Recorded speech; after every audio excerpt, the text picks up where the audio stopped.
Hey, this is JP with Central Idaho Mountain Weather. It's July 22nd, 2026. Looking at the mid-level water map, you can see deep monsoonal moisture is flowing into Idaho today. That is going to create some instability for this afternoon. So we're going to have torrential downpours, excessive rainfall, and thunderstorms coming down.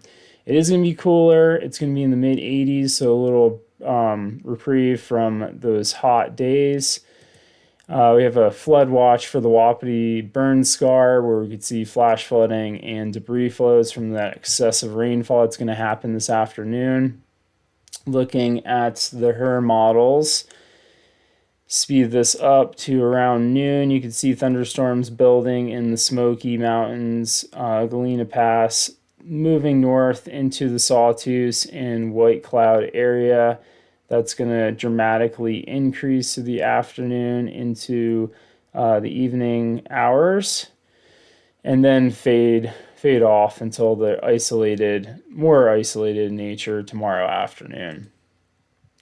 This is the probability of thunderstorms happening in that zone. So anywhere from 70 to 90% chance of thunder showers, less chance in the Wood River Valley. This is going to be more of a Ketchum and North event. You can see we are going to get some pretty amazing rain for summertime.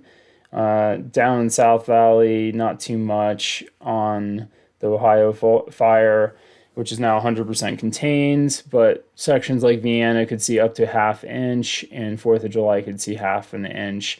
And that's probably all going to happen within like an hour or two. So pretty dramatic.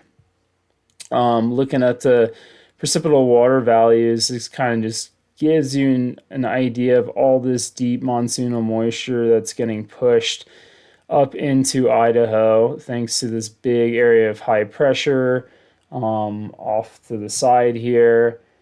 Let's see if I can actually draw this for you so it actually makes a little bit more sense. So we have this big high pressure here. This is swirling around clockwise, so that's going to feed in all this monsoonal moisture. And then we have this other area of low pressure that's also spinning counterclockwise. So let me see if I can draw this or not. Here we go. So it's spinning counterclockwise, and that those two are just working together to feed in all this moisture. Look, all right, so this is something I don't often show, the vorticity map, but this shows areas of in the upper level that have these flows of cool air. These are kind of pockets, smaller waves, if you will, in this much bigger system to our west. So these little things are going to help ignite these thunder showers and make it more unstable this afternoon. So you can see kind of one down to the southwest, put this in motion a little bit. That then moves up here for this afternoon before moving out and this ridge building overhead for nicer weather. All right, so looking at the MVM forecast for how much rain we're going to actually get. Play this back here. So this happens all really quick. You can see that little deeper spot over by Vienna, getting a lot of precip over in the Sawtooth Valley, and then the White Cloud. So like I was saying, it's kind of like this Ketchum North event. Does kind of dip down a little bit into the Smoky Mountains. This is kind of like on the edge of, or kind of in the valley area. So potential to receive a couple tenths of an inch in the valley. This is gonna be just kind of like almost like an on-off thing. As far as moisture goes, it's not gonna be a steady band of moisture coming in for like multiple hours like we see with atmospheric river events. This is just going to be kind of a quick hitter, a few hours of pretty excessive rainfall. Looking at the air quality this morning, Boise is sitting in the orange.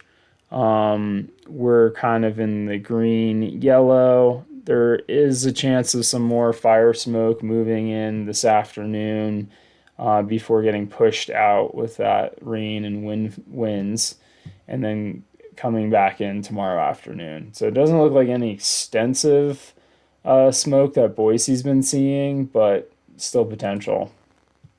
Like I mentioned earlier, the Ohio Gulch fire is fully contained now, which is great moving into these thunder showers this morning because those winds can often become erratic and cause the fire to pick up. So glad to see that they got that all wrapped up. They'll probably do some work with seeding and getting that thing rehabbed in the next few days. Looking at the long-term forecast, we were above normal for temperatures and about normal for precip for the next couple of weeks.